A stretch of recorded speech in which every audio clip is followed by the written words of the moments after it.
Құрметті ханымдар мен мырзалар, жаңадан келіп отқан кісілер, бүгінгі ұйқыларыңыз ұйқы болмайтын болды ғой сіздердің.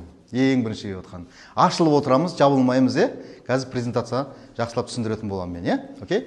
В общем, қараңыздар, Greenleaf корпорациясы 1998 жылдан бері қарай Европада өзінің қызметін жасап келген үлкен корпорация.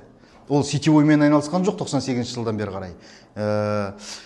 Қараңыздар, әр мемлекетте өздерінің супермаркеттерін ашып, осы заводтан шығып атқан 5000-ға жуық наймауына товарды танымал етіп келе жатыр да, ойлаңыздар. 5000-ға жуық наймауына товардың қазіргі таңда бізге Қазақстанға келгені пока 460 штук ғана. Ну, ай сайын біртіндеп қосылып жатыр.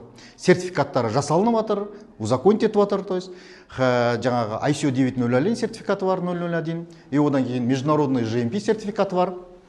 И халал сертификаты бар. То есть осы магазиндегі көріп тұрған нелердің, продукциялардың бәрінің сертификаты бар. Түсіндіңіздер ғой. Бұл неге алпауыт дейміз? Үлкен завод бұл 13 километрге созылған аумақта жатыр екен. Бұлай ойлап қарасаңыздар, бізде Алматының Алтын Ордадан Қаскелеңнің екі ортасы приблизительно сондай көлемде болады. Ойлап қараңыздар, представьте себе. Біздің завод, осы Greenleaf'тің заводы қаншама жерді ақпат жасап жатыр. Өздерінің плантациясы, бәрі сыро, бәрі посуда өздерінен шығып жатыр. Бәрі экотовар, экологически чистый товарлар. Бағанағы не қайықта, журнал қайықта? Мына бересіз. Мына да, мына осыдан түсіндіріп өтейін, чтобы понятно было. Қараңыздар. Мына кісі Вильям Суй деген, осы корпорацияның президенті. Вильям Суй деген кісі. Осы жақында ғана кеше келді, біздің әріптестеріміз 1830 адам сол Қытайға барып, Хайнянда дем алып, заводты өз көздерімен көріп, қалай өнімдерді шығарып атқанын, там роботизированы, бәрі адамдар, шамалақ адамдар жүр, кнопкалерді басып, қалған бәрі роботтар упаковывать етіп жатыр, басқа роботтар жұмыс жасап жатыр. Уставной капиталының өзі 22 миллион доллар бұл кісінде. И бір ырза болғаным, ешқандай өкіметтің алдында бұның қарызы жоқ екен. Ойлаңыздар. И кредиті жоқ екен. Вообще кредит алмаған. Енді ойлаңыздар, қазір 98 жылдан бері қарай бізге қанша жыл болды? Уже 27 жыл ма? 27 жыл жұмыс істеп келе жатқан кісі. Енді Қазақстанға қалай келді? 2019 жылы Россия арқылы өзінің осы өнімдерін біздің ТМД мемлекетіне кіргізген екен мына кісі. Россия арқылы. 2019-дан бастап элемент сетевого маркетинга, то есть сарафанное радио. Бұл реклама жасап жатқан жоқ, бізді адамдар арқылы бұл өнімдер өздері кетіп жатыр. То есть қазіргі таңда уже Қазақстанның өзінде 270-тен асып кетті магазиннің саны, сервис-центр, центр обслуживания. Ал 100%-лерді айтпай қойын, это вообще много. Каждый франшизасын сатып алған адамдар 100% магазин ашып жатыр. 50%-дан алып, 100%-ден сатып жатыр. Вот. И компания производит бренды дейді. Мына жерде 27 бренд тұр. Бізге танымал қазіргі білетіміз Шварцкоп дегенді білеміз, да? Шварцкоп бар мына жерде. Даже Мерекейдің продукцияларын осы біздің заводта шығып жатыр екен. Одан кейін Персил бар, Даф бар, Невея бар. Мына осы брендтің бәрі осы заводтан шығып жатыр, в общем, қараңыздар.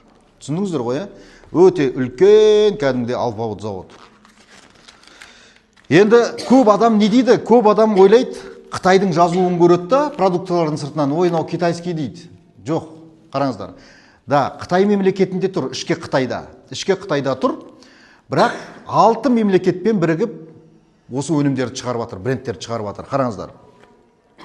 Міне сертификаттар. И подтверждена международным сертификатом GMP дейді. Международный GMP. Білесіздер, уже GMP деген уже о чем это говорит? Что дүние жүзі бойынша ол доступ бар продукция. Любой адам біледі оны. Одан кейін ISO 9001 и халал сертификат бар. Вот 28 брендов производит компания. Қараңыздар, ең бірінші швейцарский Cialux косметика премиум класса, то есть швейцарский немен жаңа сотрудничать етеді, швейцарский жаңағы косметикаларды шығарады. Одан кейін iLife Китай, да, өзінің эксклюзивный для дома, то есть мынау зубный пасталардың өзі сол өзінің Қытайдың брендімен шығып жатыр. И мынау порошокта өзі Қытайдың өзінен шығып жатыр. Түсіндіңіздер ғой, И Карич Япония. Японский брендтер тоже, да? Одан кейін Нерлич Германия. Германский бады мына жердегі шығып атқан, осы сүреде тұрған баттардың бәрі, жаңа продуктлардың бәрі Нерлич германский продукция. И әрі қарай французский бар, парфюмдер бар. Қазір әйел адамдардың уже духилары келіп отыр. Жабылмаймыз, ашылып отырамыз, Айнура. Жабылмаймыз. Енді қараңыздар, итальянский одежда, нижнее белье, аксессуары дейді. То есть қазір уже бізде бар ғой, нәски іш киімдердің бәрі бар бізде келіп жатыр. Скорый время уже киімдер келеді кәдімгідей. Кофталар, көйлектер, футболкалар бәрі келеді. Кроссовкаларға дейін бар қазір бізде. И одан кейін Франция дейді. Украшение, то есть қазіргі таңда уже Өзбекстанға келді, алтындар келіп жатыр. Россияда уже сатылып жатыр по полной программа алтындар, бриллианттар. И біздің Қазақстанға да келеді бұл, Құдай қаласа. Осындай 6 мемлекетпен бірігіп, бұлар қазір осы өнімдерді шығарып жатыр екен сотрудничать етіп. Көрдіңіздер ме? Енді әрі қарай маркетингке келетін болсақ, маркетингтің өзін жасап, ойлап тапқанына 5 жыл уақыт кеткен екен. 22 миллион доллар ақша кеткен екен. Неге 5 жыл уақыт бойы зерттеген? Өйткені бір-ақ рет жасап, чтоб өмір бақи ауыстырмайтындай қылып, халыққа тиімді қылып шығарып қойған екен маркетинг. Маркетинг вообще супер енді, высший класс. Номер 1. Любой компаниямен салыстырып бере аламын, доход жағынан да, түгел жағынан мен салыстырып бере аламын. Өйткені мен өзім сетевой саласында біраз жылдар жұмыс істедім, білем, маркетологпын өзім. Давайте кеттік енді.